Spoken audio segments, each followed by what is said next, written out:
तो आज के इस वीडियो के माध्यम से एक बार पुनः आप लोग के साथ जुड़ चुका हूं। मेरे प्यारे साथियों, आप लोग इस वीडियो को देखिएगा शुरू से अंत तक।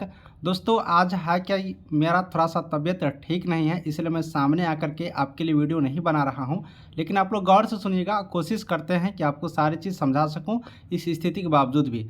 साथियों, ये BTSC 10,709 जो ANM का अभी काउंसलिंग का रिजल्ट आने वाला है, इस रिजल्ट के बारे में आप लोग बहुत ही ज़्यादा पूछ रहे हैं कि काउंसलिंग का रिजल्ट कैसे बनेगा और फाइनल मेरिट लिस्ट कैसे बनेगा। दो चीज़ है, एक काउंसलिंग का रिजल्ट कैसे बनेगा, दूसरा फाइनल मेरिट लिस्ट कैसे बनेगा। दोस्तों, ये दोनों चीज़ हम आपको क्लियर करेंगे। ऑफिशियल जानकारी जो है, ऑफिशियल नोटिस में जो जानकारियाँ लिखी हुई है उसको समझना होगा, और दोनों चीज़ हम लोग को यहाँ पर समझना होगा कि काउंसलिंग के लिए रिजल्ट क्या होगा, फाइनल मेरिट लिस्ट के रिजल्ट क्या होगा। कहने का मतलब दोस्तों, यहाँ पर मेरी प्यारी बहन, यहाँ पर ये चीज़ है मेरी प्यारी सिस्टर, कि आपके पास दो मार्कशीट है। एक है फर्स्ट ईयर का, है ना, एक होगा फर्स्ट ईयर का मार्कशीट, एक होगा सेकेंड ईयर का मार्कशीट। अब देखिए, फर्स्ट ईयर का मार्कशीट है और एक है सेकेंड ईयर का मार्क्स। यहाँ पर बात आती है, क्या फर्स्ट ईयर के मार्क के आधार पर काउंसलिंग के लिए रिजल्ट बनेगा, या फिर सेकेंड ईयर के मार्क के आधार पर काउंसलिंग के रिजल्ट बनेगा, या फिर दोनों को ऐड करके बनेगा। ये बहुत ही ज़्यादा कमेंट कर रहे थे, तो मैं सोच रहा हूँ कि इस चीज़ को क्लियर कर दूँ कि किस आधार पर काउंसलिंग का रिजल्ट बनेगा। उसके बाद हम लोग फाइनल मेरिट लिस्ट का भी बात करेंगे। तो वीडियो को आगे करते हैं, और आगे करने से पहले आज मैं आप लोग से विनती कर रहा हूँ, मेरा तबीयत ठीक नहीं है, फिर भी मैं आपके लिए वीडियो बना रहा हूँ, तो आपका भी दायित्व तो बनता है कि अपने भाई को मैं सपोर्ट करो और चैनल को सब्सक्राइब कर लीजिए। जो अभी तक नहीं किए हैं, इतना सपोर्ट करिए मुझे, आपसे मैं इस चीज़ को विनती करता हूँ। और सब लोग वीडियो को शेयर कर दीजिएगा, अपने अपने ग्रुप में शेयर कर दीजिए, सबके पास पहुंचाइए। यही मेरा रहता है कि आप लोग सब्सक्राइब करें और इस वीडियो को शेयर करें, जिससे कि मैं सभी बहन को हेल्प कर सकूं। तो चलिए वीडियो को आगे करते हैं। सबसे पहले आप लोग यहाँ से अगर देखेंगे तो ये विज्ञापन का नोटिस है, एडवर्टाइजमेंट का नोटिस है ANM के लिए, और इसमें हम लोग इस पॉइंट पर चलेंगे। यहाँ पर जो पॉइंट है सिलेक्शन प्रोसेस का पॉइंट, उस पर चलेंगे। देखिए, सिलेक्शन प्रोसेस का पॉइंट क्या लिखा हो, इस चीज़ को ध्यान देंगे। ANM कोर्स के परीक्षा में प्राप्तांक का अंक, उच्चतर कोर्स के लिए GNM BSc नर्सिंग पोस्ट का यहाँ पर अंक, और जो यहाँ पर संविदा का कार्य करे उसका, यानी कि इन तीनों के आधार पर बनेगा। लेकिन मैक्सिमम कैंडिडेट के पास ANM का ही सिर्फ अंक है, ANM और संविदा वाला। तो ANM का अंक का बात करते हैं कि ANM के कैसे जुटेगा, है ना, मेन पॉइंट यही है। तो यहाँ पर हम आपको क्लियर कर दूं कि ANM का जो अंक है, यहाँ पर दोनों ईयर के लिए मैं बात करता हूँ, फर्स्ट ईयर का जितना अंक होगा, सेकेंड ईयर का जितना अंक होगा, दोनों अंकों को जोड़ करके बनेगा। दोनों अंकों को जोड़ करके आपके लिए काउंसलिंग का लिस्ट यहाँ पर बनेंगे। हम आपको एक और एग्जाम्पल दिखाता हूँ, डायरेक्ट जो फॉर्म आपने अप्लाई किया उस फॉर्म को दिखाते हैं, फिर आपको और भी क्लियर होगा।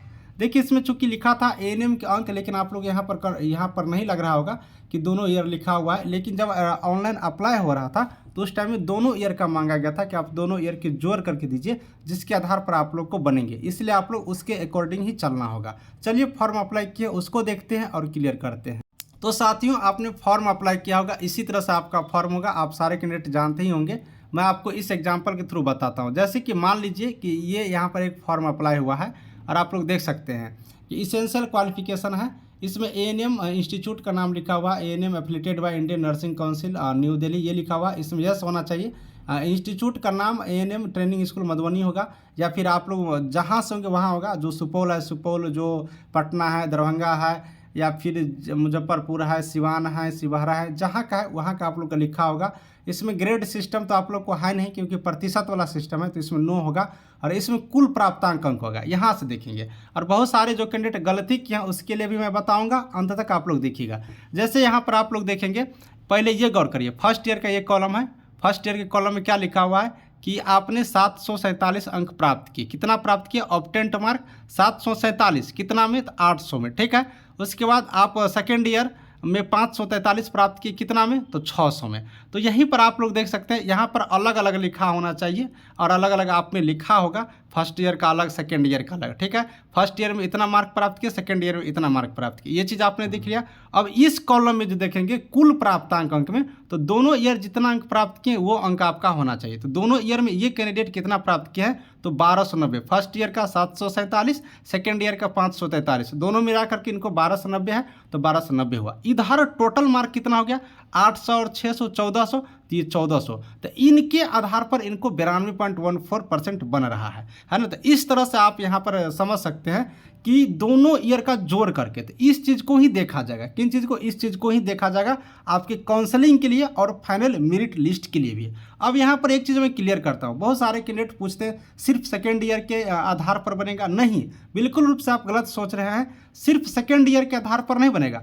फर्स्ट ईयर का मार्क जोड़ लिया जाएगा, सेकेंड ईयर का मार्क जोड़ करके टोटल मार्क बना लिया जाएगा। फिर आपको फर्स्ट ईयर का टोटल मार्क, सेकेंड ईयर का टोटल मार्क जोड़ करके टोटल अंक बना लीजिएंगे। उसके बाद जो यहाँ पर परसेंट निकलेंगे उस प्रतिशत के अंकों के आधार पर आप लोग को देखा जाएगा। तो ये चीज़ें देख लिए। बहुत सारे लोग यहाँ पर क्या गलती करते हैं फॉर्म अप्लाई करने टाइम में, वो सिर्फ सेकेंड ईयर का मार्क डाल करके छोड़ दिए हैं। देखिए, अगर आप सिर्फ सेकेंड ईयर का मार्क डाल करके छोड़ दिए हैं तो काउंसलिंग में तो आपको बुला सकते हैं, काउंसलिंग में कोई दिक्कत नहीं, क्योंकि देखिए काउंसलिंग में कंप्यूटर से छांटा जाता है, हाथ से एक एक पॉइंट को देख करके तो नहीं छांटा जाता है कि देखेगा कि कैंडिडेट सिर्फ सेकेंड ईयर का लिखा है तो आपको तो ले लिया जाएगा। लेकिन जब आप काउंसलिंग में जाएंगे तो वहाँ पर देखा जाएगा कि आपने क्या गलतियाँ किया हैं। अगर आप दोनों ईयर का मार्क नहीं जोड़ करके वहाँ पर डाले होंगे तो वो लोग को अगर चाह होंगे तो वहाँ पर भी सुधार कर सकते हैं। डिपार्टमेंट अगर चाहेंगे कि नहीं ये कैंडिडेट उस टाइम में सिर्फ सेकेंड ईयर का डाल दिया था गलती से, या फिर इनको सुधारने का मौका नहीं मिला, तो उस टाइम में भी सुधारा जा सकता है। ये चीज़ डिपेंड पड़ता है डिपार्टमेंट पर कि जो सिर्फ सेकेंड ईयर का डाला है उसको सही किया जा सकता है या फिर नहीं किया जा सकता है। ये अभी कहना मुश्किल है, लेकिन मैक्सिमम चांस रहता है कि अगर आप काउंसलिंग में आ चुके हैं तो जितना हद तक हो स्टूडेंट के हक में ही सारा चीज़ डिपार्टमेंट करते हैं कि जितना सुविधा हो, जितना तक सही करने का मौका मिले उनको सही किया जा सकता है। ऐसा कई बार हुआ है, तो हो सके कि आप लोग को भी सही किया जा सकते हैं। तो चलिए, जो सेकेंड ईयर डाले हैं वो भी अभी परेशान नहीं होइए जब तक आपको काउंसलिंग नहीं हो जाते। काउंसलिंग में सारे बात क्लियर होगा कि आप लोग को क्या होगा। लेकिन मेरिट लिस्ट का बात करेगा तो टोटल अंक ये दोनों जोड़ करके आप यहाँ से ध्यान से देखेंगे, ये दोनों टोटल अंक जोड़ करके और यहाँ पर जो टोटल अंक आपने प्राप्त किया ये अंक जोड़ करके इस तरह से टोटल अंक बना लिए जाएंगे। कितना आपने प्राप्त किया वो प्राप्त अंक यहाँ पर देख लिया जाएगा और टोटल कितना अंक यहाँ पर एग्जाम में दिए तो वो देख करके फिर परसेंट निकालेगा। फिर आपको मेरिट लिस्ट बनेंगे और जिसका मार्क अच्छा होगा उसके मार्क मेरिट लिस्ट में आएंगे। तो इसके आधार पर आपको सारे चीज़ होने वाला है। तो हमको लग रहा है कि आप इस यहाँ से सारा चीज़ आप बिल्कुल रूप से समझ गए होंगे। फिर भी अगर आपको कोई मन में डाउट हो, कोई आपका दिक्कत हो तो कमेंट करिएगा, मैं फिर से कोशिश करूँगा कि आपके लिए मैं समझा सकूँ। साथ ही मेरी प्यारी सिस्टर, मेरी प्यारी बहन, अगर आपको बहुत अच्छा लगा होगा तो प्लीज़ मैं फिर से रिक्वेस्ट करता हूँ आप मेरे लिए कम से कम चैनल को सब्सक्राइब करिए। देखिए मैं आपके लिए कितना करता हूँ, तबीयत ख़राब रहता है फिर भी मैं कोशिश करता हूँ कि आपको मैं जानकारी पहुँचा दूँ, आपको मैं ये कर दूँ, क्योंकि आपकी काउंसलिंग होने वाली है। आप लोग की काउंसलिंग हो जाएंगे फिर तो मैं दूसरे टॉपिक पर वीडियो बनाऊँगा। अभी आप लोग को चलते दूसरे टॉपिक पर भी मैं कवर नहीं कर पा रहा हूँ। सारे भैया, मेरे प्यारे भाई, मेरे बड़े भाई, छोटे भाई, सारे लोग कमेंट करते हैं कि सर आप दूसरे टॉपिक पर वीडियो क्यों नहीं डालते हैं। बिहार स्वास्थ्य विभाग के अंतर्गत बहुत सारे हैं, लेकिन क्या करें, आप लोग मजबूर कर दिए हैं।